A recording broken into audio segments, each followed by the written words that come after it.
Welcome to our trip through one of the most upsetting instances in American history. We're going to go into the dark parts of the Appalachian Mountains today, where three sisters become horror legends that history books have decided to ignore. Please leave a remark about where you're watching before we start. Is anyone there close to the mountains where it all happened? The year was 1873. The Civil War had only concluded 8 years earlier, and the United States was still hurting from it. The South was destroyed. Families had lost everything. In the mountains of West Virginia and Kentucky, the law was only a distant thought. There was a story that started on those high places that were always covered in fog, where the peaks were hidden in the low clouds and the valleys hid old secrets. To this day, people in the area drop their voices when they talk about it. People have always thought the Appalachian Mountains were bad. These high, deep woods have been full with secrets since the first inhabitants came. Paths. Things went away for no reason. People who traveled but never came back. At night, strange sounds echoed through the pine trees, but nothing compared to what was about to unfold on a small, secluded piece of land in Pike County, Kentucky, near the West Virginia border. The Whitlock family has lived there for a long time. They were like most mountaineers, rugged folks who had to work hard and be alone. Jonathan Whitlock, his father, had come back from the war with only one arm and an even worse attitude than before. Sarah, the mother, died giving birth to the triplets in 1852. The three kids were all the same and would later be called as Martha, Clara, and June. Those girls would turn out to be extremely different from what anyone could have predicted 21 years later.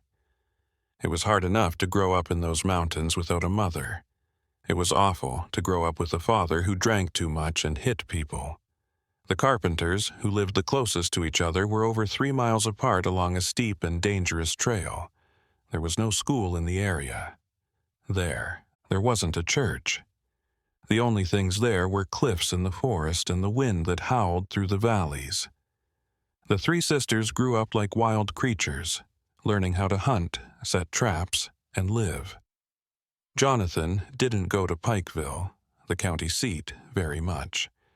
He would come back intoxicated and angry after losing money at card games in the saloons.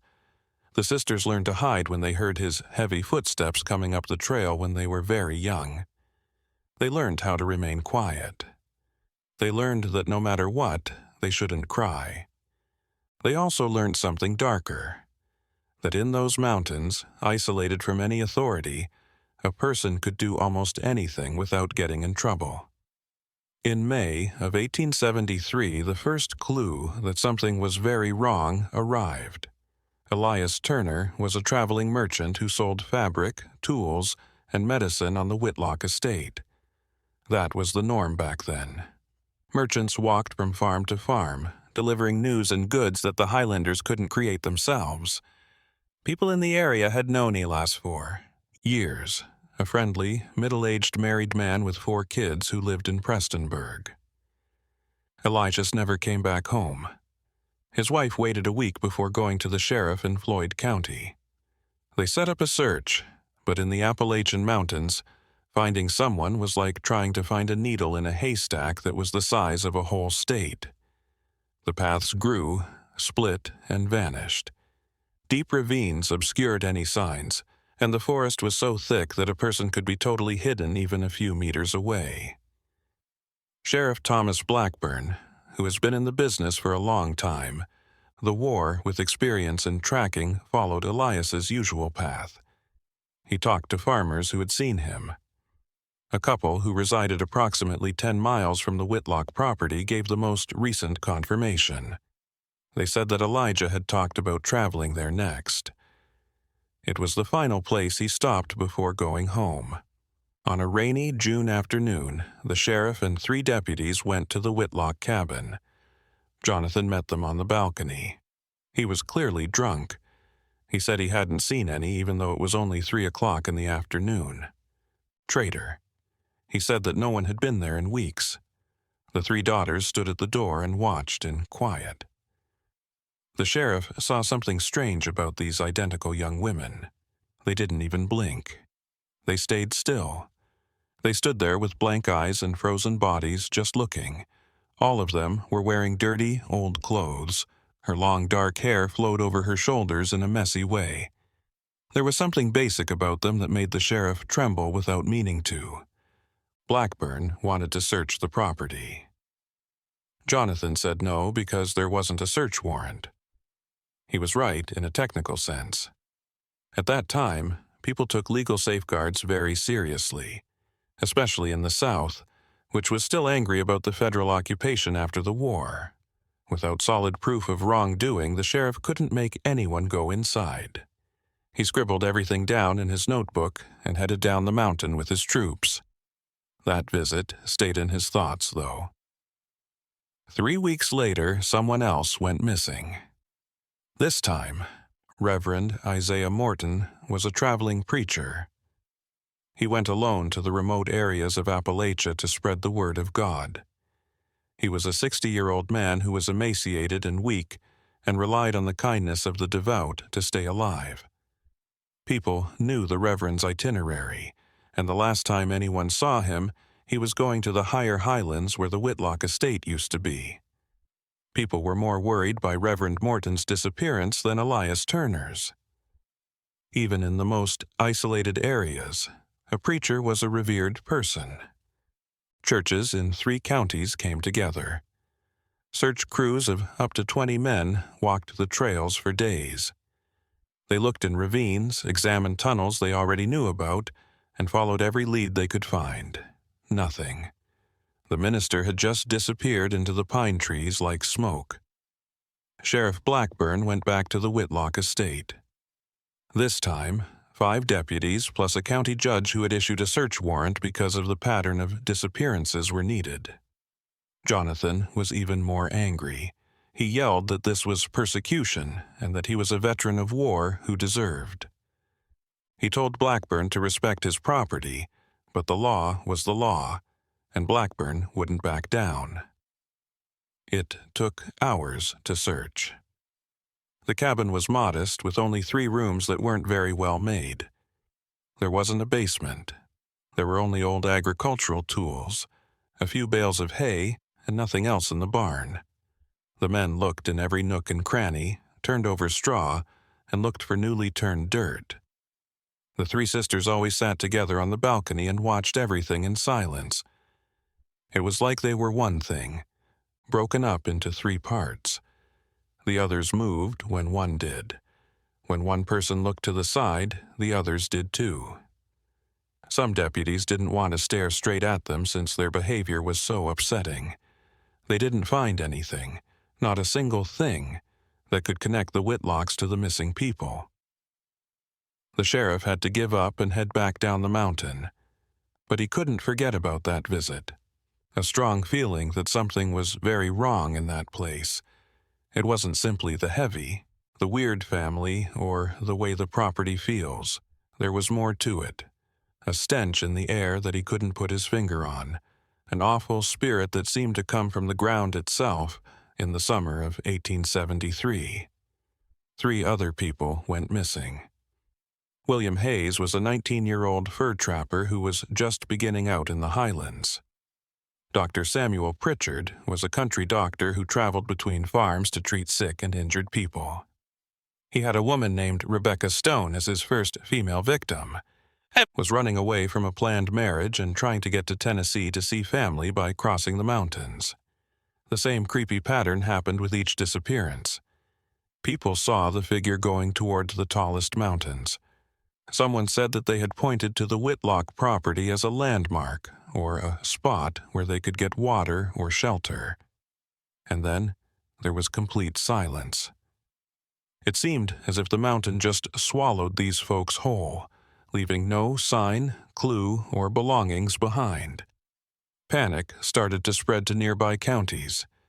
Pikeville, Prestonburg, and even bigger communities like Lexington started printing stories about the strange disappearances in the highlands. Some people called that area the Valley of Death. Some people talked about the angry ghosts of soldiers who had died in the conflict, ancient animals that lived in the deep caves, and curses from the native people. There were always stories about the Appalachian Mountains, but suddenly they appeared to come to life. Sheriff Blackburn was in a lot of trouble. His name was on the line. He had a lot of experience. Police officer had found deserters during the war and had caught dangerous criminals. But this time, I was dealing with something else. There were no bodies. There were no people who saw it. There was no tangible proof of a crime, just people who walked into the mountains and never came back. Blackburn made a contentious choice in August of that year. He hired a crew of trustworthy individuals and set up secret surveillance around the Whitlock estate. It wasn't technically against the law, but it wasn't clear that it was, either. They set up camp at key spots along the routes that led to the cabin, where they could hide in the trees and see who came and went. It was a dangerous job. Jonathan might have known that there could be bloodshed, but the sheriff thought he had no other choice. Nothing happened for 2 weeks. Jonathan would travel to Pikeville once or twice a week and always come back drunk. People didn't see the three sisters very often. They only ventured outside to get water from the local stream or to hunt. Always together and never talking, the men who saw them said they moved through the woods like they were born to be predators, almost without making a sound. Then, one September afternoon, everything changed. There was only one person on the main trail. He was a middle-aged man who was well-dressed for the area and rode a bay horse. He had saddlebags that seemed full and a rifle fastened to his saddle. The guards observed him go by and walk toward the Whitlock property. They couldn't warn him without giving away where he was. They had to stand by and watch while the man climbed the steep trail until he was lost amid the woods. The horse went down the trail alone 2 hours later. There was no rider, no saddlebags, just an empty saddle and loose raindrops. The animal was scared and neighing, and it turned its ears back as if it had seen something scary. The watchman caught the horse and brought it to the sheriff's tent. Blackburn made up his mind right away. He got together all 12 of his soldiers, well-armed deputies, and went to the Whitlock estate. There would be no talking this time. There would be no going back this time. They got there at dark, when the sun was already lowering behind the faraway peaks and making the sky look blood crimson. There was no sound in the cabin. There was smoke coming from the chimney, which meant that people were home, but there was no movement.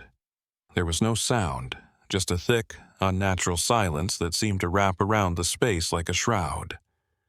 The sheriff knocked. There was no answer. He hit again, harder, expressing his power. Nothing yet. He told 2 deputies to break down the door. The door opened effortlessly. It was just resting against it. The men came in with their guns pulled, ready for anything. What they saw was a startlingly normal scene at home. Jonathan was sitting at the table with an empty bottle of whiskey next to him. He was no longer alive. His body was already chilly, and his eyes were glazed over and staring into space. There were no signs of violence. It looked like he just perished there, maybe from a stroke or heart attack. The 3 sisters were sitting on the floor of the room next door, which was a bedroom. They were holding hands and moving back and forth in a circle. They sang a song in a low voice, but none of the men knew the tune. When the deputies came in, they didn't do anything. They didn't look up. They kept chanting and moving like they were in a trance. Sheriff Blackburn felt his blood become cold. There was something quite. That scene was disturbing. It wasn't simply the strange things Jonathan's body did, or the sisters' strange demeanor. It was the mood of the location. The air was dense and hard to breathe. It looked like the shadows in the corners were moving on their own. He could now tell what that fragrance was. There was a scent of rot emanating from somewhere, and it was clear but not too strong. Henry Walsh, one of the deputies, had a strong stomach and had seen a lot of horrific deaths during the war. He started seeking for the source of the smell. It didn't take long.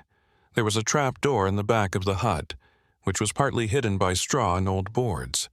Because it was carefully hidden and coated in mud, no one had found it in earlier searches. Walsh turned to the sheriff. Blackburn nodded. 2 men picked up the trapdoor. What happened at that moment would affect the history of that area forever. There was an area below the trapdoor that wasn't quite a basement, but it was a hole in the rock. The Appalachian Mountains are full with fascinating caves, formations, and crevices that have been created by water and geological movement over millions of years. Someone had found the aperture and added it to the hut's structure, and inside, in the cold, dark, damp stone, there were things that belonged to at least 10 different people. There were neatly folded and stacked clothes, boots of different sizes, saddlebags with groceries still inside, a Bible with the name of the Reverend Isaiah Morton on the cover, tools for a merchant, and medical instruments that could belong to Dr. Pritchard, and a woman's outfit that was definitely made by Rebecca Stone. Each thing had a story to tell. Each piece was a mute sign of a life cut short, but there were no bodies. That was the most upsetting thing of all. There were all those things, all those signs of crimes, but no sign of the victims. The men went down with flashlights and looked at every inch of the hole. It was about 5 meters broad and 8 meters long, and a guy could only stand in the middle since it was so tall. The walls were made of wet limestone. The ground was made of hard-packed dirt. There were weird patterns on the walls and symbols etched into the stone that no one could figure out. At the same time, the 3 sisters kept singing. The sheriff told the 2 deputies to hold them back. The music didn't stop until the men touched Martha, who was the closest. In the dim light of the room, all 3 of them turned their heads at the same time, moving in an odd way, and peered at the deputies with eyes that seemed entirely black. Light. One of them grinned, but it was impossible to tell which one because they all looked the same. It wasn't a smile from a person. It was something wild and dangerous that didn't show any emotion. The deputies used chains they had brought to handcuff the 3 sisters. Even though they were tied up, they kept moving together, breathing in the same beat, and turning their heads at the same time to watch the guys. No one said anything. Nobody asked what was going on or tried to protect themselves. That thick. The quiet and the blank staircases that seemed to cross people. The search went on all night. Pikeville sent more deputies. They called in sniffer dogs to see if they could find any signs of the bodies. The animals were upset at the hole. They barked and growled and wouldn't go down. One of the dogs, a trained bloodhound that was used in crawling, just lay down and started howling. It was a sad sound that rang through the mountains and made them shudder. At daybreak, as the cold gray light of fall started to, when they lit up that cursed property, they found something much more unsettling. There were evidence of past fires, like lots of bonfires, behind the barn in a place that was thick with plants. There were circles of burnt stones on the ground. There were also pieces of bones scattered amid these imprints on the ground. They were too little to be sure what they were, but they were certainly bones that had been subjected to very hot fire. One of the deputies threw up. Another person started to pray out loud. Sheriff Blackburn, a tough man who had seen a lot of. He had been through years of conflict and violence, and his hand shook as he wrote everything down in his notebook. He has seen soldiers die in war. He had watched cities burn. He had witnessed the worst things people can do to each other. But that was not the case. It was about something deeper and darker than normal violence. They put the 3 sisters in a wagon that they borrowed from a nearby farm. Martha was at the front, Clara was in the middle, and June was in the back.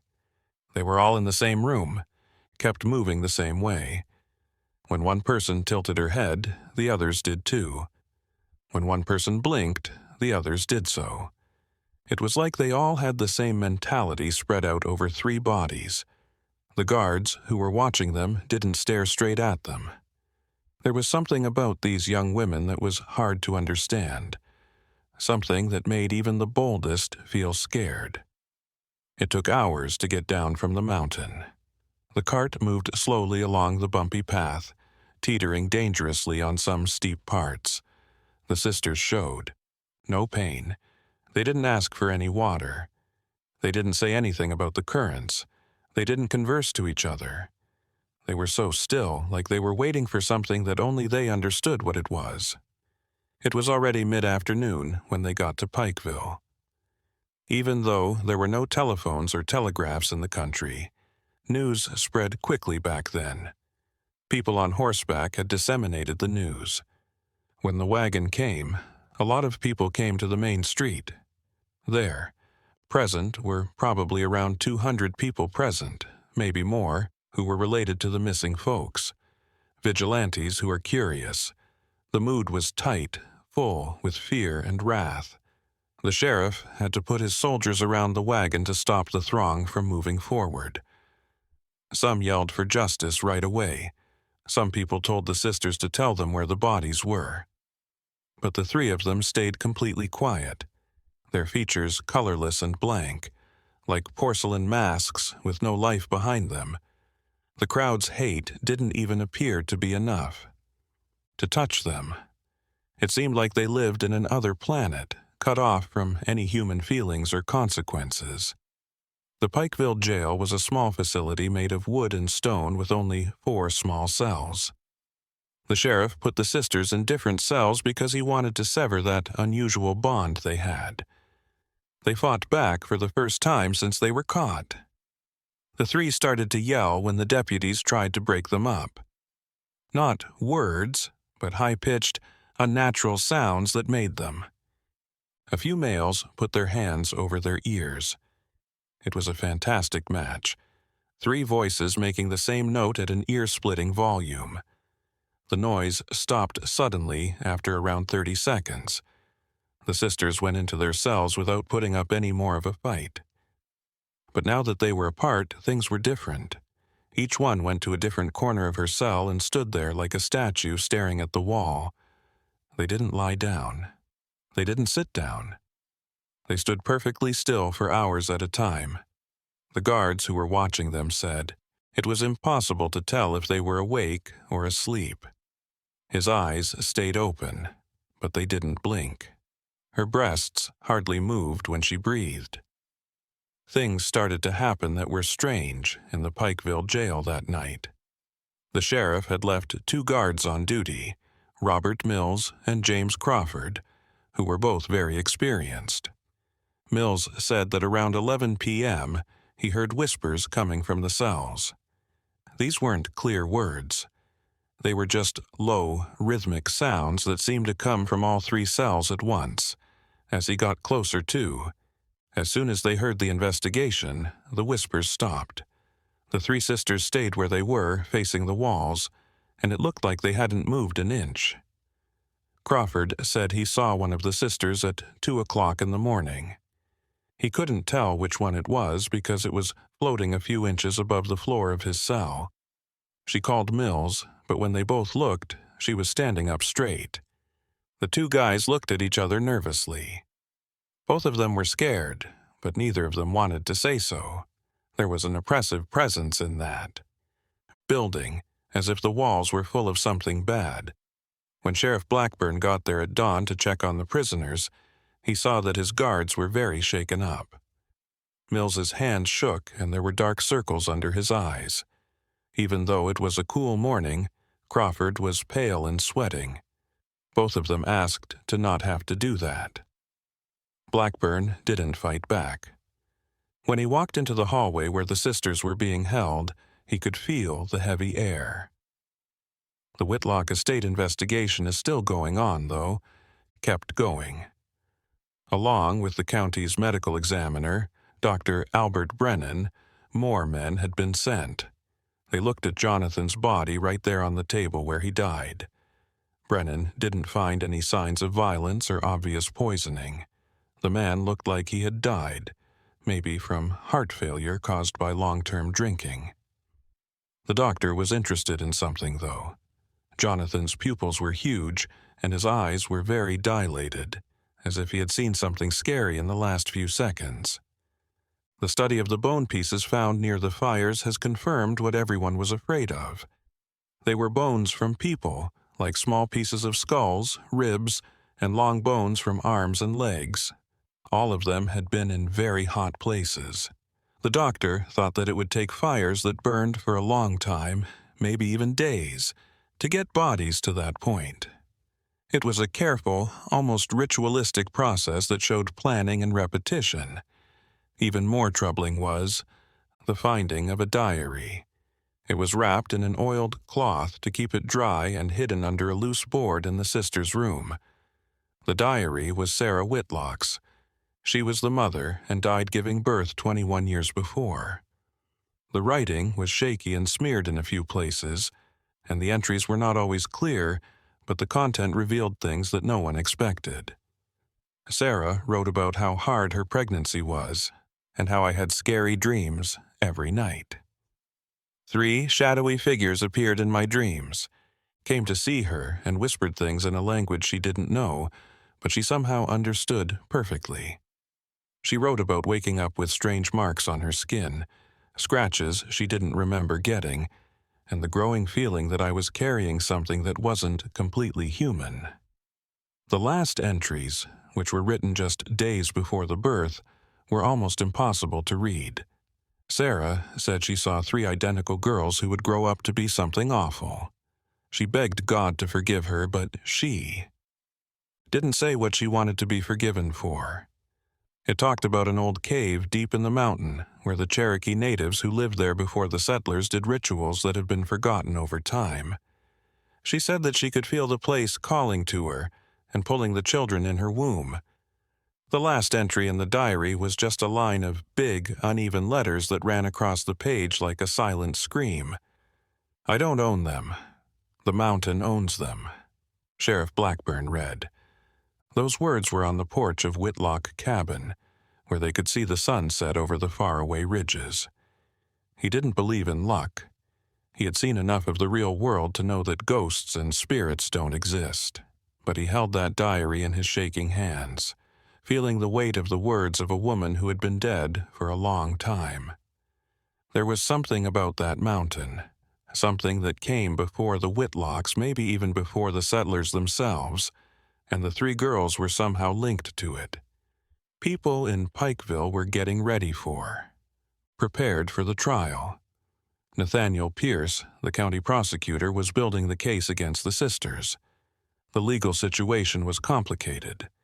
They had a lot of circumstantial evidence, like the victims' things, the bone fragments, and the clear pattern of disappearances.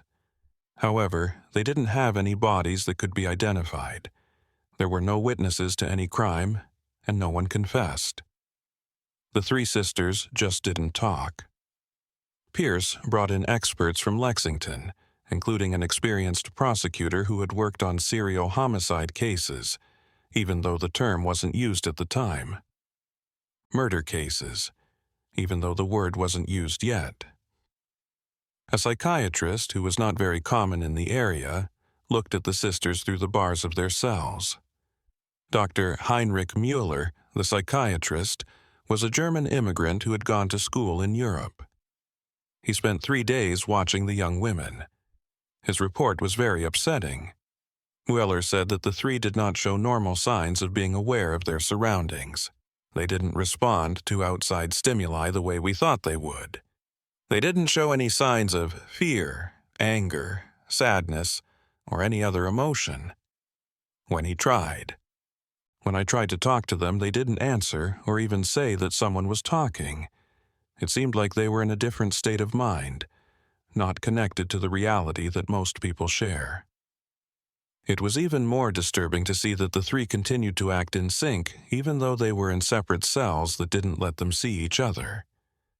When one person moved, the others followed a few seconds later and did the same things. When one person ate, the others started to eat at the same time. Rate. It shouldn't have been possible according to the laws of nature, but it was happening in front of many people. In his report, Muir uses careful and scientific language to suggest that the sisters may have a severe and previously unknown form of folata, a mental illness in which people close to each other share delusions. But he even said that it didn't fully explain what he was seeing there. There was something going on that wasn't normal psychiatry.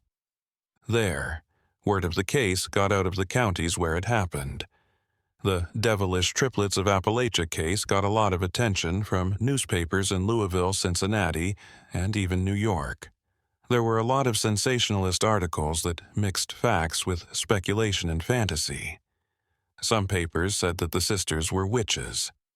Some people thought that the person was possessed by a demon.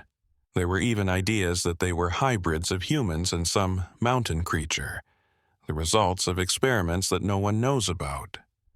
Done by crazy settlers. The trial was set for October 15, 1873. The Pike County Courthouse wasn't very big. It was a small room that could hold about 50 people.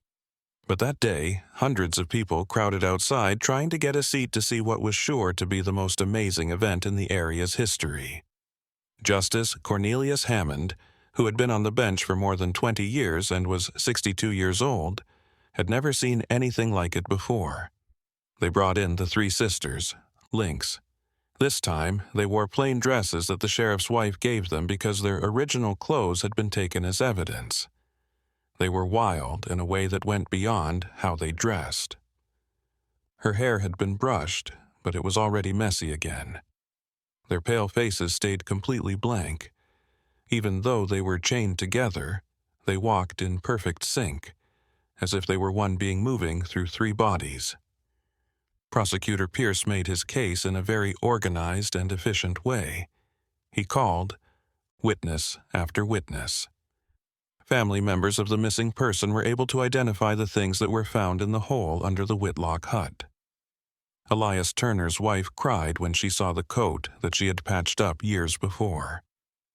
Reverend Morton's kids confirmed the Bible with their father's name on it.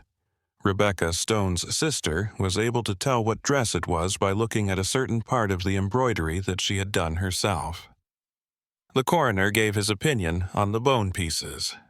He told her in technical terms, how the bones had been burned and processed on purpose. He showed pictures of how fires would need to be kept going for a long time. He thought that the pieces of bone belonged to at least 8 different people because they were all different sizes and shapes. Some people on the jury looked sick while they were listening to the testimony. Dr. Mueller talked about what he saw as a psychiatrist. He talked about how the sisters acted strangely and didn't seem to have any sense of right and wrong, a connection that can't be explained even when you're apart. He stayed away from words like evil or possession and stuck to science and medicine. But what he said painted a disturbing picture of 3 minds that worked in ways that were completely different from how normal people think. The 3 sisters stayed at the defense table the whole time, looking straight ahead with blank looks on their faces. They didn't say anything when the victims' things were shown.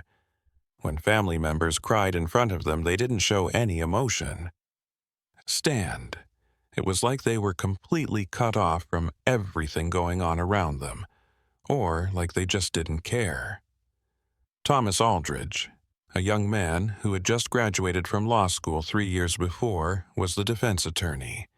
He knew it was an impossible task. His clients were not at all helpful. They didn't answer his questions. They didn't give any information that could help them defend themselves. He tried to say that there was circumstantial evidence, and without bodies that could be identified, there was no clear proof of murder. His trial was taking place in a public atmosphere of hysteria that made fair justice impossible. But even he didn't believe what he was saying. The truth was that everyone in the room, even the 12-man jury from the county, had already made up their minds. The 3 sisters were at fault. not in the strictest legal sense, but in a deeper and more basic sense. They stood for something old and dark that civilized people thought didn't exist anymore in the modern world. Something amazing happened on the third day of the trial.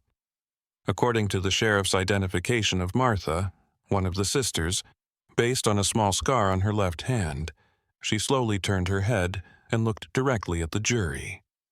For the first time, they all knew what was going on around them. He looked at each of the 12 men, stopping for a few seconds on each face. There was that look was a threat. There was no begging. It was only cold and evaluative, like a predator looking at possible prey. Several jurors looked away because they couldn't keep their eyes on the person. One of them, Jacob Miller, was a strong farmer who was known for being tough and brave. He looked pale. Later, he would tell others that when Martha looked at him, it felt like she could see through him, like she was reading not only his thoughts but also something deeper, something that was at the very core of his spirit. Martha looked at Judge Hammond after she had talked to all the jurors. The two people in the courtroom stared at each other for a long time. To his credit, the judge did not look away. He was a religious man who didn't think it was right to let people scare him, but he could tell that something was very wrong with that eye contact. There was an ancient and vast intelligence behind the eyes of a 21-year-old girl who grew up in a cabin in the woods. Mountains. Martha smiled after that. It was just a small curve of her lips, but it changed her face completely. That smile wasn't funny. There was no happiness. There was only something that made me think of how good it feels to solve a puzzle or see a plan come to an end. And then, for the first time since they caught her, she spoke. Her voice was surprisingly soft, almost like music. But there was something about her that made people shiver. She said only 6 words in perfect English and without an accent from a certain area. The mountain can't be killed. That was it. After saying those 6 words, Martha looked ahead and went back to the empty, still state she had been in for the past few weeks. But those words hung in the courtroom like poisonous smoke. Some people in the crowd started to talk to each other. The judge slammed his gavel and yelled for order, but everyone heard it and was trying to figure out what those strange words meant. The jury thought about it for only 2 hours. They found him guilty of all of the charges, 11 counts of first-degree murder, which is the number of victims that could be definitely linked to the disappearances. Judge Hammond set the date for sentencing for the next week. In that time and place, the only punishment for killing more than one person was death. The 3 sisters would be put to death. The word got out fast. People from all over the surrounding counties started to come to Pikeville. Some came for justice because they wanted to see the killers pay for what they did. Some people came out of morbid curiosity, wanting to see something that would be remembered for a long time. Vendors set up booths to sell food and drinks. It felt like a festival, which made Sheriff Blackburn very uneasy. The night before the scheduled execution, even stranger things started to happen. The sheriff had added more guards by putting 6 armed men in jail. He didn't trust the people who were gathering in the streets. People could drink a lot in the saloons, and drunken crowds could quickly turn into violent mobs. He wouldn't let a lynching was not allowed on his watch, no matter how guilty the prisoners were. All 6 guards said they heard chanting coming from the cells around midnight. The 3 sisters weren't singing. There were dozens of voices echoing through the stone walls, as if they were coming from far away. The men didn't know what the voices were singing in. Not English. It wasn't in Spanish. Some of the guards had heard some of the native dialects before, but this wasn't one of them. It was something, older, with rough, guttural sounds that sounded like they hurt your ears. Peter Sullivan, a young guard, said that the shadows on the walls started to move on their own, separate from the light sources. He saw dark shapes moving around corners that looked like people, but were twisted in ways that shouldn't be possible. Matthew Price, another guard, said that the temperature in the cell corridor dropped a lot. Even though it was October, he could see his breath in the cold air. Not being too bad. The singing suddenly stopped at 3 o'clock in the morning. The quiet that came after was somehow worse than the weird noises. There was a heavy, expectant silence, as if everyone in the chain was holding their breath. The guards looked in the cells. The three sisters were standing in the corners, as they always do, staring at the walls. But now things were different. There were complicated symbols scratched into the stone walls of each cell with a sharp tool. No one had seen or heard the sisters do that. The symbols were complicated and made geometric patterns that looked like they were moving when you looked at them directly, which made for unsettling optical illusions. They called Sheriff Blackburn right away. When he got there and saw the symbols, he felt something he hadn't felt since the bloodiest days of the war. Real, primitive fear. I couldn't say why. They were only marks on the stone, but there was something about them that made an older part of the brain feel something. The part that still remembered when our ancestors were scared of the darkness and the unknown. He told them to clean the cells and scrape the walls. But when the men tried to erase the symbols, they found that they had been carved deep into the stone, much deeper than what human fingernails or the chains of the sisters' handcuffs could do. It would have taken a lot of hard work with the right tools to make those marks, and no one had heard anything. On the morning of October 23rd, 1873, the sky was gray and there were low clouds. It was strange for that time of year, but a thick fog covered Pikeville. Visibility dropped to only a few meters. The people who had gathered during the night were now quiet, watching the jail through the fog like ghosts, waiting for something horrible to happen. The execution was supposed to happen at 9 a.m. There was a scaffold in the back of the jail. It was a simple wooden structure with 3 ropes that swayed gently in the damp breeze. 3 assassins. 3 ropes. The man who did the execution was brought from someone from another county who has done this terrible job before. He carefully checked each knot, tested the rope's strength, and measured the right heights to make sure the deaths were quick. He was a professional who always took his job seriously, no matter how strange it was. The sisters were taken out of the building at 8:30. A lot of people in the crowd had never seen them in person before. Everyone fell completely silent when the 3 young women showed up. Even though they were chained and sentenced to death, there was something about them that demanded attention. It wasn't beauty in the usual sense. Their faces were symmetrical and their features were thin, but there was something deeper and more disturbing about them, a presence that seemed bigger than their bodies. They walked to the scaffold without putting up a fight. They didn't shed any tears. They didn't ask for mercy. They didn't seem scared or sorry at all. They climbed the steps in perfect time, as if they were 3 mirrors showing the same person. The priest, who was supposed to give the last rites, tried to talk to them, offer spiritual comfort, or give them a chance to confess. They acted like it didn't exist at all and didn't even notice it. The 3 were placed under the ropes. The knots were moved around their necks. As was the custom, they were to wear black hoods over their heads, but when the executioner's helper tried to cover Martha's face, she turned her head and looked right at him. The man dropped the hood from his shaking hands and stepped back, whispering prayers to themselves. The executioner chose to go ahead without the hoods so that everyone could see the murderers' faces until the last minute. Judge Hammond read the sentence out loud, and the sound of his voice echoed strangely in the thick fog. He said that Martha Clara and June Whitlock had been found guilty of terrible crimes against humanity, and that their lives would be taken as payment for the lives they had taken. He asked them if they had anything else to say for a long time. Nothing.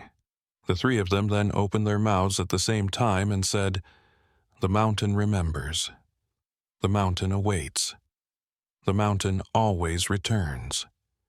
The three voices said the words 3 times in perfect harmony, which made a strange and unnatural sound. So, silence. The executioner looked at the judge. Hammond nodded. It was time. The executioner pulled the lever that released the trap doors under the feet of the convicts. The 3 bodies fell. The strings stretched with dry, terrible sounds. Normally, a correctly calculated fall would result in instant death from neck breakage. But something went wrong. The 3 sisters did not die immediately. They hung around, bodies writhing for a time that seemed like an eternity, but was probably less than a minute. And throughout that horrible time, they kept moving in sync. When one leg kicked, the other 2 made the same movement. When one arm contracted, the other 2 contracted identically. Some spectators turned away, unable to watch. Others prayed out loud.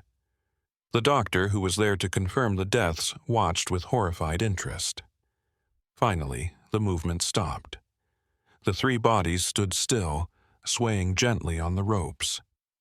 The doctor waited the required 5 minutes before going over to check the pulses. He climbed on stools and touched each neck. There was no heartbeat.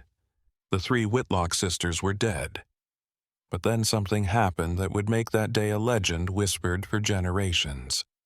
At the exact moment the doctor said the 3 were dead, and the mist around them started to move in a strange way. It wasn't the wind moving naturally. It was as if the mist was curling up and making circles around the scaffold. The temperature dropped a lot, and people in the crowd could see their breath condensing in the sudden cold air. Then they heard a sound. It was a rumble coming from the mountains, like thunder, but different.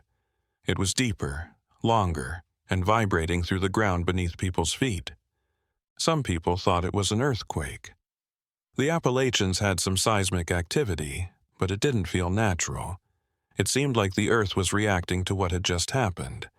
Birds flew out of the trees in huge flocks, flying in circles and screaming. Dogs all over town started howling at once. Horses tied to poles pulled on their reins, and some of them broke free and ran blindly through the narrow streets. The crowd began to. People quickly spread out, running to their homes or the nearest buildings to get away from something they couldn't name but that everyone felt. Sheriff Blackburn, Judge Hammond, and a few other men stayed at the scene and forced themselves to stay calm. They watched as the bodies were lowered and placed in 3 simple pine coffins that had been prepared in advance. The gravediggers, 2 brothers named Samuel and Daniel Foster, loaded the coffins onto a wagon. The plan was to bury them in the city cemetery in an area reserved for criminals away from respectable citizens. But when the cart began to move toward the cemetery, the horses refused to move. They were trained animals, used to pulling heavy loads, but at that moment they simply planted their paws on the ground and did not move. No matter how much the gravediggers encouraged them, they tried to exchange for different horses. The result was the same. No animal voluntarily approached that cart with the 3 coffins. Finally, it had to be done by hand. 10 men took turns pushing and pulling the cart along the dirt road to the cemetery. It was hard and took a long time. The sky got darker, and black clouds gathered over the city in a scary way. Lightning started to clear the distant horizon, but there was still no thunder. That afternoon felt like the end of the world, as if heaven itself was watching and condemning what people had done. 3 graves had been dug in the unholy part of the cemetery set back from the rest. The graves of regular people. But when the gravediggers tried to lower the first coffin, the rope broke. The coffin fell into the grave with a hollow and disturbing sound. They took new, thicker ropes. The same thing happened with the second coffin, and with the third. It was as if the ropes themselves refused to finish the job. Finally, they used planks and brute force to get the coffins to the bottom of their graves. The priest refused to perform any ceremony. He said that these women had. They had been servants of evil and didn't deserve sacred words about their graves. Some people argued, but most quietly agreed. The gravediggers started to throw dirt over the coffins. That's when the storm finally came. It wasn't a normal autumn storm. It was a sudden and violent flood, as if the sky had opened. Rain so heavy that it was impossible to see from a few meters away. Winds that bent the trees and tore tiles off the roofs. Lightning that struck the ground repeatedly, each time followed by. The thunder was deafening.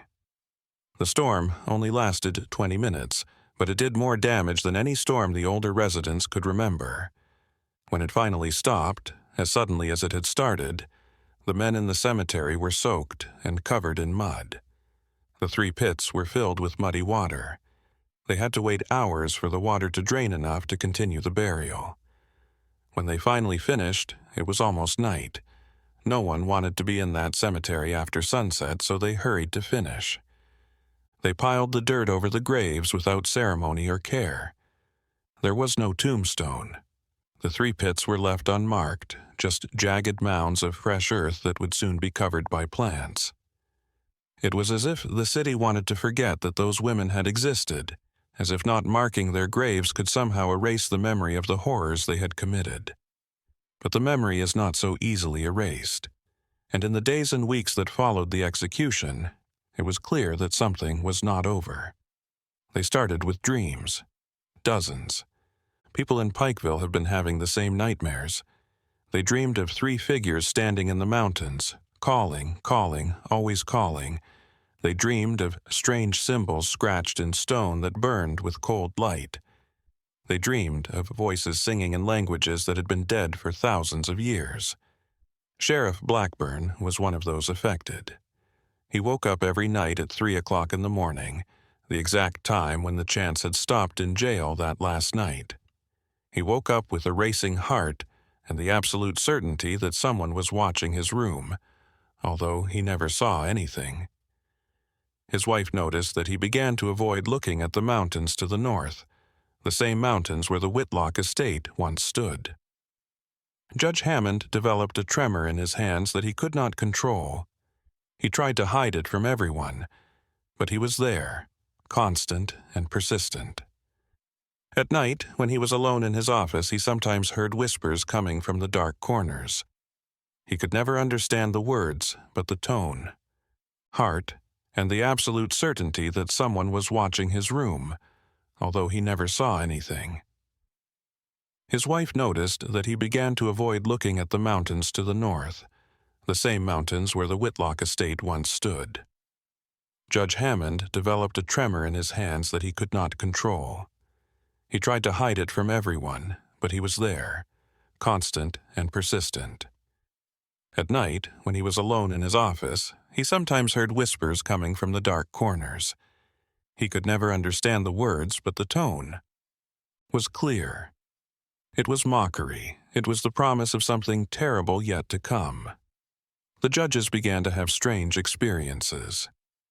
Jacob Miller, the farmer who had turned pale when Martha looked at him during the trial, found all of his animals dead one morning. 30 head of cattle, a dozen pigs, chickens, all killed during the night without marks of violence or disease, simply dead, as if something had drained their life. Another juror lost his home in an unexplained fire. Another had all his. The crops died overnight, and the plants withered and darkened as if they had been poisoned. Then the disappearances started again. They weren't as common as they were during the sisters' reign of terror, but they happened often enough to keep everyone on their toes. A child who was playing near the forest was never found again. An experienced hunter who knew those mountains like the back of his hand disappeared without a trace. A peddler who passed through Pikeville and was last seen following the road that led north into the mountains. 6 months.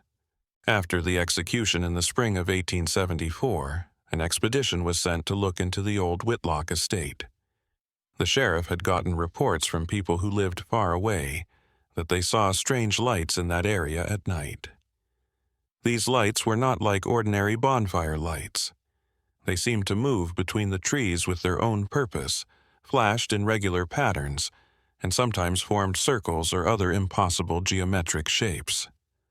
Blackburn put together a group of 15 armed and experienced men. They brought food for several days, camping gear, and strong lamps.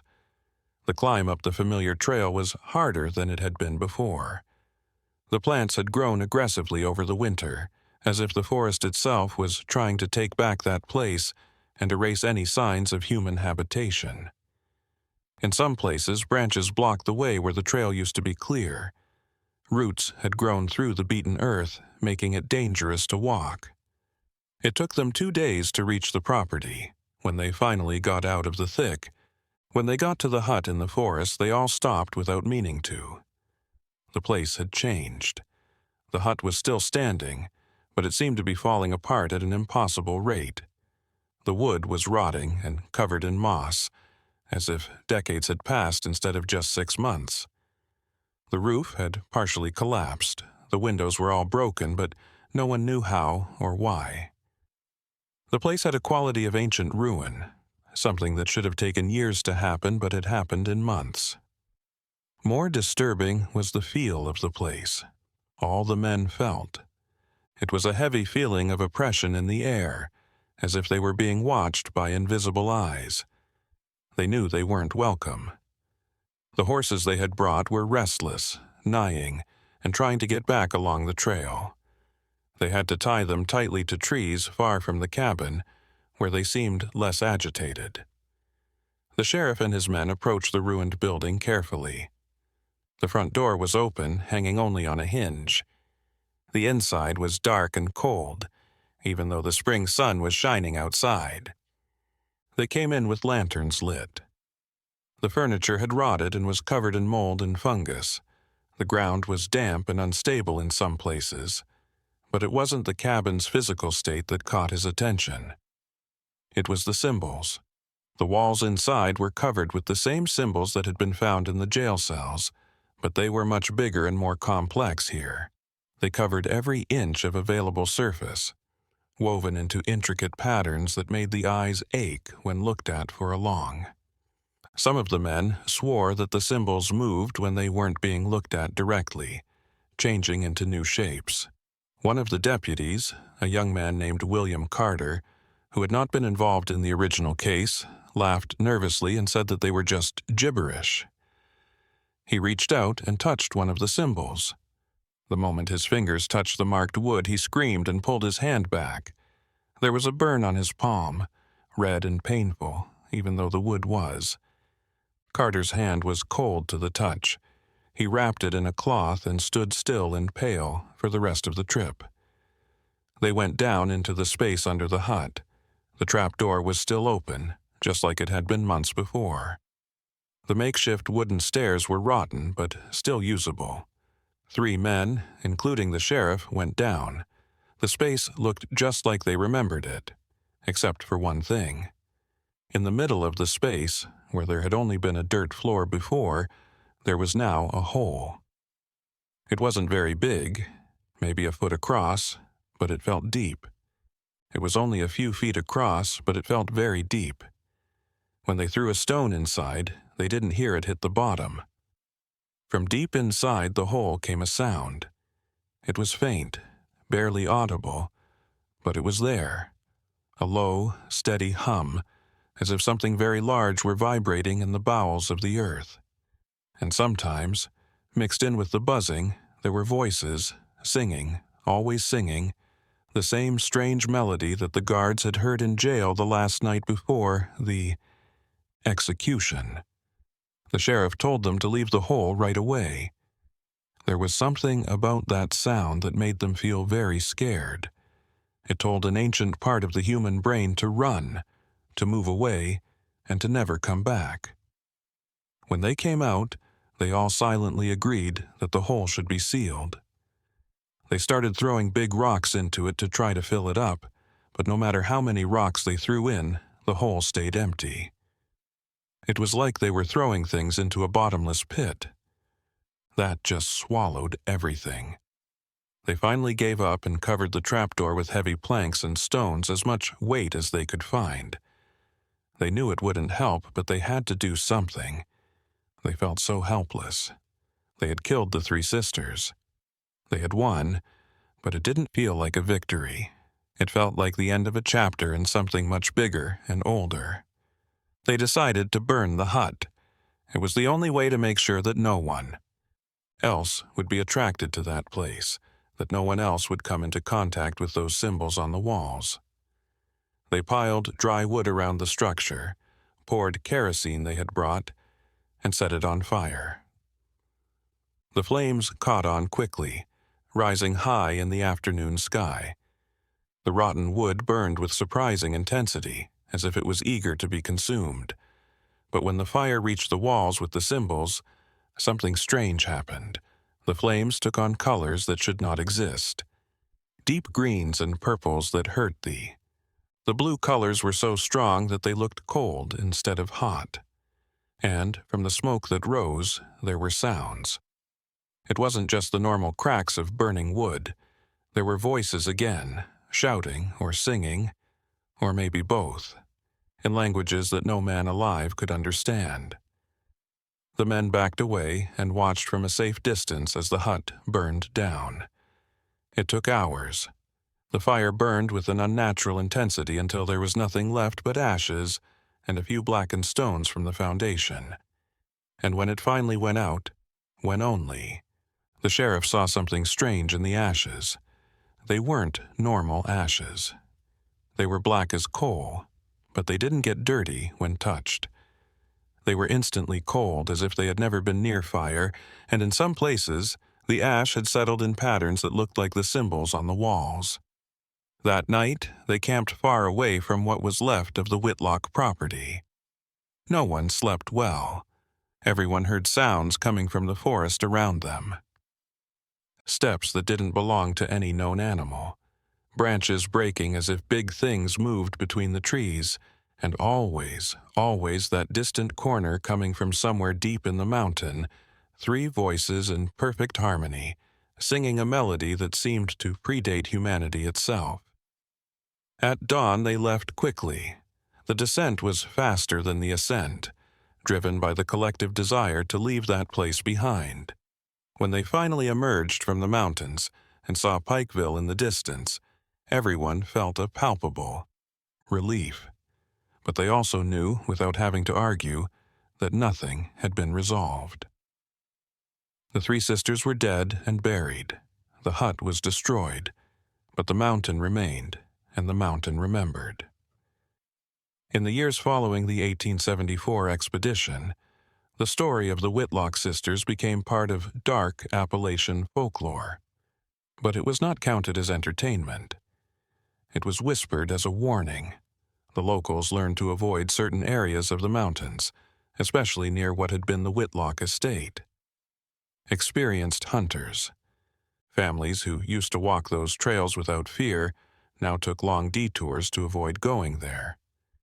People who lived in the more remote areas started to move to more populated areas, leaving behind huts and land that their families had lived on for generations. Sheriff Blackburn was never the same after that last trip. He stayed in his job for another 3 years, but something fundamental had changed in him. Her hair turned completely white before she turned 50. I started to shake whenever someone mentioned the mountains.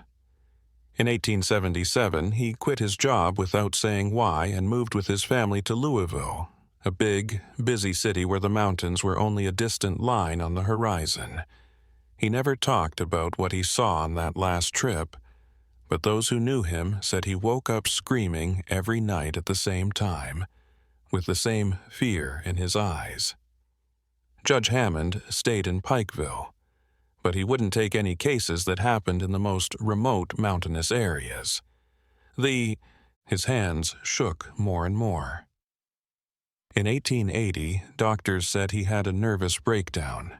He spent his last years in a mental hospital in Lexington, where he spent his days drawing the same symbols over and over again on anything he could find. The staff burned his drawings every day, but he always redid them. When he died in 1883, his last words were the same as what Martha had said in court. The mountain remembers. The jurors in the first trial had different fates, but there was a disturbing pattern.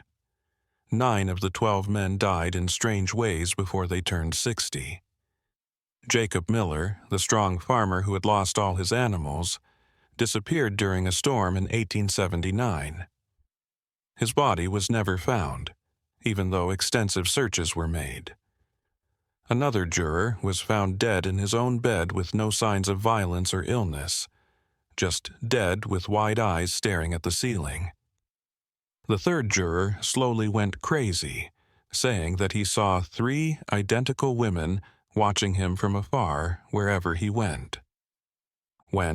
Always at the edge of his vision, always disappearing when he looked directly. The 3 jurors who survived to old age did something in common. They all left Pike County and never returned. One moved to Pennsylvania, another went to Ohio. The third reached as far as California, putting the entire continent between it and those mountains. When interviewed in their final years, they all refused to talk about the trial. They changed the subject. They were visibly agitated. It was as if the simple act of remembering could bring back something they would rather leave in the past. The cemetery where the 3 sisters were buried also became the site of strange events. The gravediggers said that the earth over the 3 pits never settled completely. No matter how many times it was pounded or planed, it always went back to forming irregular mounds. The vegetation refused to grow over the graves. While other pits were quickly covered with grass and weeds, those 3 remained like open wounds in the earth. Patches of dark, barren soil that.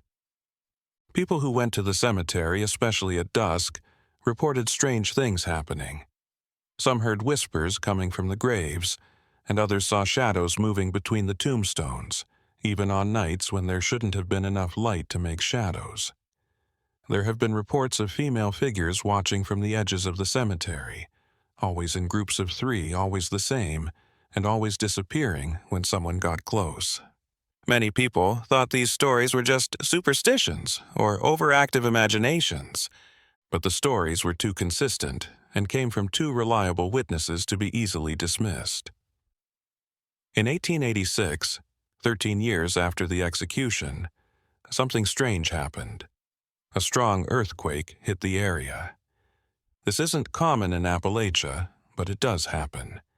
The quake caused some damage in Pikeville, cracking walls and knocking down some chimneys. But in the cemetery, the effect was much more dramatic. The 3 graves of the Whitlock sisters collapsed, sinking into the ground as if there was a void beneath them. After the earthquake, the gravedigger went to check on the graves and found them completely empty. The coffins had vanished. There was no tunnel or sign that they had been dug up. They just weren't there anymore. The gravedigger went down to the bottom of one of the graves with a rope and flashlight. All he found was solid earth and stone. There was no sign of rotting wood, no piece of tissue, and no trace of human remains. It was as if the bodies had never been buried there, as if the whole execution and burial had been. It was just a collective dream. The news spread quickly, but instead of causing public alarm, it was met with tense silence. It was as if everyone knew on some deep, unspoken level that asking too many questions or looking too closely would be dangerous. The county recorded the incident as pits damaged by seismic activity. There was no search or investigation. The 3 graves were simply filled back in and left unmarked, just as they had been before. But the disappearances in the mountains continued, not as often as the Whitlock sisters' days, but regularly enough to keep the memory and fear alive. Every few years, someone would go into those mountains and not come back, always following the same pattern, always in the same general region, and always without leaving a trace or clue. Authorities have learned to record such cases as lost in rough terrain or presumably attacked by wildlife. It was easier than confronting the truth that everyone suspected but no one wanted to admit.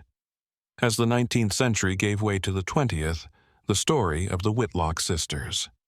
Sisters' Days but regularly enough to keep the memory and fear alive. Every few years, someone would go into those mountains and not come back, always following the same pattern, always in the same general region, always without leaving a trace or clue.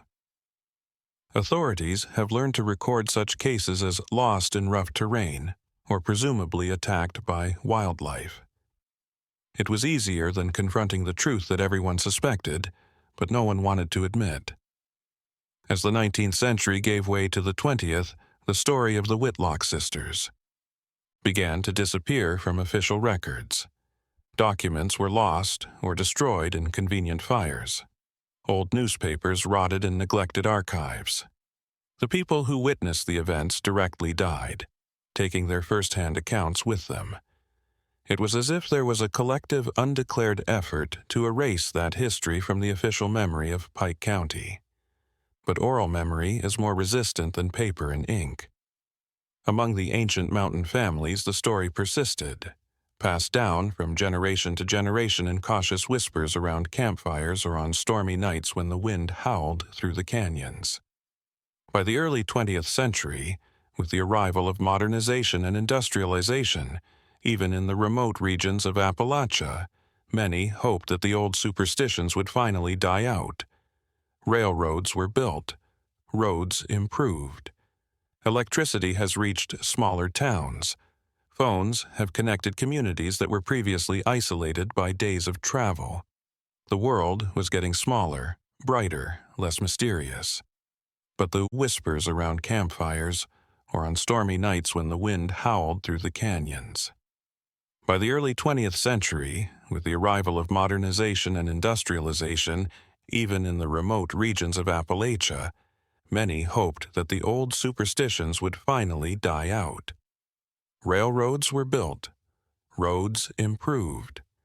Electricity has reached smaller towns. Phones have connected communities that were previously isolated by days of travel. The world was getting smaller, brighter, less mysterious. But the mountains stayed mostly the same, and the disappearances kept happening. In the 1920s, a young historian at the University of Kentucky named Theodore Ashford became interested in the legends of the mountains. He had grown up hearing stories about the Whitlock sisters from his grandmother, who lived in Pikeville when he was a child. Ashford decided to find out the truth behind the legends, so he could separate fact from fiction and properly record what really happened in those dark days of 1873. He spent months going through archives, looking through dusty court basements, and talking to descendants of people involved in the original case. He found pieces of evidence, like the trial record, which was incomplete, some yellowed newspaper articles, and the coroner's report, which was surprisingly well preserved. More importantly, he found 3 people who were children at the time of the execution, and remembered seeing the sisters being led to the scaffold. These elders all told the same disturbing story. Everyone remembered the strange fog. Everyone remembered the sound coming from the mountains as the strings stretched.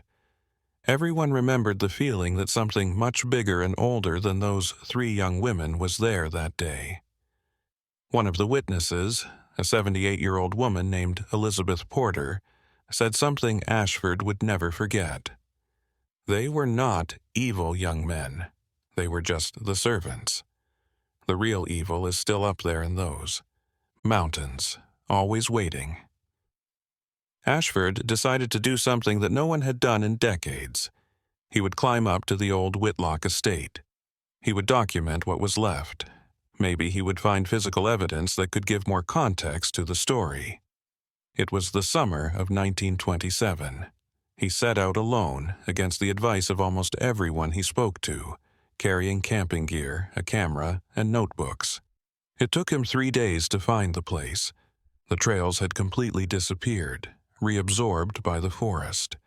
It used old maps and descriptions of historical records to navigate. When he finally found the spot, he recognized it only by the blackened stones that marked where the hut had been. The vegetation had claimed everything. Trees grew through what had been the foundation. Thick vines covered the stones. But there was something in the air, a quality he couldn't define, but that made him feel deeply uncomfortable. Ashford took photographs. He took measurements. He wrote everything down meticulously.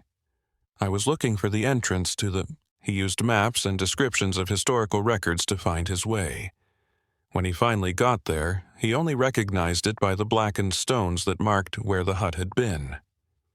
The vegetation had taken over everything. Trees grew through what had been the foundation. Thick vines covered the stones. But there was something in the air that made him feel very uneasy. Ashford took pictures, measurements, and wrote everything down very carefully. I was looking for the entrance to the cavity under where the cabin had been when the sun began to set. He had planned to camp there for one night, but when darkness began to fall and the sounds of the forest changed, something primal in his brain screamed at him to get out. It was not rational fear. It was pure and instinctive terror. He hastily gathered his equipment and began to descend the mountain, even as the light failed. He couldn't. The darkness caught up with him before he was far enough. He had to hastily set up camp in. He found a small clearing, lit a fire, and waited for dawn. It was the longest night of his life. He heard things moving in the dark outside the campfire's circle of light. They were not normal animals. The sounds were too deliberate and smart. Then he heard 3 voices singing in harmony from deep in the mountain. It was the same melody that had been described in ancient accounts and the same chant that the guards had heard in jail decades earlier. Ashford didn't. He didn't sleep that night. He sat with his back against a tree, constantly feeding the fire, praying that dawn would come soon. When it finally did, he went down the mountain faster than he had climbed, practically running on the steepest parts. When he developed his pictures, they only showed plants and rocks. But in some of them there was something strange. There were shadows that didn't match any visible light source, and there were blurry shapes in the background that could be filmed effects or something more. Ashford never published his research. The materials he had collected were found after his death in 1952, stored in a box in the attic of his house with a note attached. Some stories are not to be told. Some truth should not be known. Let the mountains keep their secrets. His family donated the materials to the university's archives, where they remain to this day, rarely consulted, almost forgotten. But the story doesn't end there. Even today, more than 150 years after those terrible events of 1873, residents of the mountainous regions of people in eastern Kentucky and West Virginia still know the story. They still stay away from certain areas. They still whisper warnings to visitors and tourists who want to explore the most remote parts of Appalachia. Rangers say that people sometimes go missing. Hikers who go off marked trails and are never found. Experienced hunters who have known those mountains for decades, but somehow get lost and disappear. And there are the reports. There are always reports. People who swear they saw 3 identical women, watching from afar in the mountains, always dressed in an old-fashioned way, always completely immobile, always disappearing when someone blinks or looks away. Campers who hear strange songs at night, melodies in languages they don't recognize, photographs taken on remote trails that, when examined later, show figures in the background that no one saw when the photo was taken. 3 figures, always 3.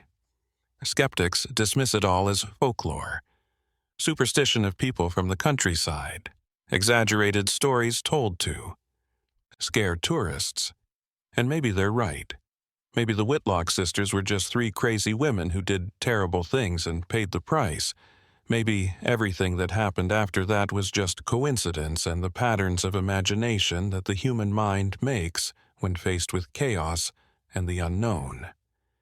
Maybe those mountains are just trees, rocks, and animals. But people who live in the shadow of Appalachia know better. They know that there are places in this world where the line between the natural and the places where the supernatural is thinner, places where ancient things still live, places where the earth holds memories and secrets that should not be disturbed. They know that Martha Clara and June Whitlock, if those were really their names, were only temporary manifestations of something much older and much more patient. The mountain remembers, the mountain awaits. The mountain always returns. Those words echo through the decades, as true today as they were on that dark October. And on moonless nights when the wind blows cold through the canyons and the pine trees whisper ancient secrets, some still hear that distant song coming from the depths of the earth. Three voices in perfect harmony, singing a melody that existed before words that will exist after the last word is forgotten. The Whitlock sisters were too bad for the history books. So bad that their history was erased, buried, intentionally forgotten. But forgetting is not the same as going away. And there are things in this world, in the shadows of the ancient mountains, that cannot be killed by ropes or burned by fire or quenched by time. There are things that just wait, and they wait, and they wait. If you've made it this far on this journey through one of the most disturbing and forgotten cases in American history, I hope you found something that makes you think about the mysteries that still exist in this world. If this story touched you in any way, leave your comment below telling us. Let us know what you think. Subscribe to the channel for more dark and forgotten stories like this one. Turn on the notification bell so you don't miss any of the disturbing cases we bring you every week. And if you know someone who likes true historical mysteries, share this video. The more people who know about these stories, the less likely they are to be completely forgotten. Until the next journey in the shadows of